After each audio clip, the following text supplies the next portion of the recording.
नमस्कार मैत्रिणींनो, आज आपण बघणार आहोत काळ्या वांग्याचं भरीत। त्यासाठी लागणार आहे, सुरुवातीला आपण तेल तापवून घेऊया कढईमध्ये। त्यानंतर आपण हा ठेचलेला लसूण घालूया। लसूण आपल्याला साधारणचा गोल्डन ब्राउन करून घ्यायचा आहे। तुम्ही पाहू शकता आपला लसूण हा चांगला ब्राउन झाला आहे। आपल्याला टाकायचा आहे त्यामध्ये कांदा बारीक चिरून घ्यायचा आहे। तो सुद्धा या लसूण बरोबर आपल्याला चांगला ब्राउन करून घ्यायचा आहे। त्यामुळे काय होतं, कांद्यातला कच्चापणा हा निघून जातो आणि आपल्या भरताला चांगली चवही येईल।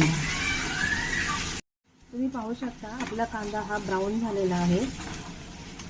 त्याचबरोबर आपल्याला त्यामध्ये टाकायचा आहे 2 बारीक चिरलेले टोमॅटो।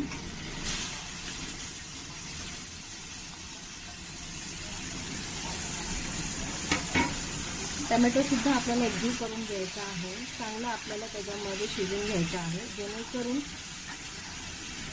आपल्या भरताला एक प्रकारची सुंदर अशी चव येईल। टोमॅटो आपल्याला शिजवून घ्यायचा आहे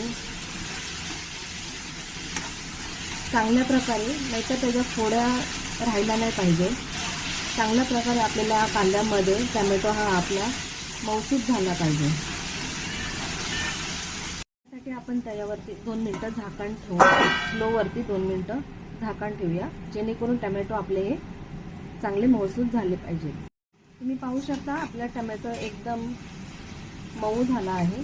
तर आपण त्याच्यात टाकूया बेसिक मसाले, धना पावडर, हळदी, मिरची पावडर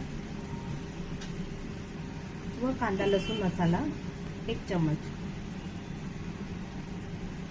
आता हे मसाले आपल्याला चांगले एकजीव करायचे आहे व चांगले भाजून घ्यायचे आहे, जेणेकरून कढईने तेल सुटेपर्यंत। तुम्ही पाहू शकता आपला मसाला हा किती छान एकजीव असा झालेला आहे। टोमॅटो कांदा एकदम मऊसूत झालेला आहे। थोडी आपण याच्यामध्ये कोथिंबीर ॲड करूया। कोथिंबीरीने एक प्रकारचा भाजीला स्वाद छान मिळतो। आता तुम्ही बघू शकता हे आपलं मोठ्या वांग्याचे भरीत आहे। जे काळी वांगी बाजारात आपल्याला मिळतात ते वांगी मी भाजून त्याचे वरचे जे आवरण असतं काळ्या कलरचं ते काढून भाजून मी ते काढून टाकलं आहे आणि अशा प्रकारे आपल्याला हे भरीत मिळते। आता आपण हे त्याच्यामध्ये टाकून घेऊ।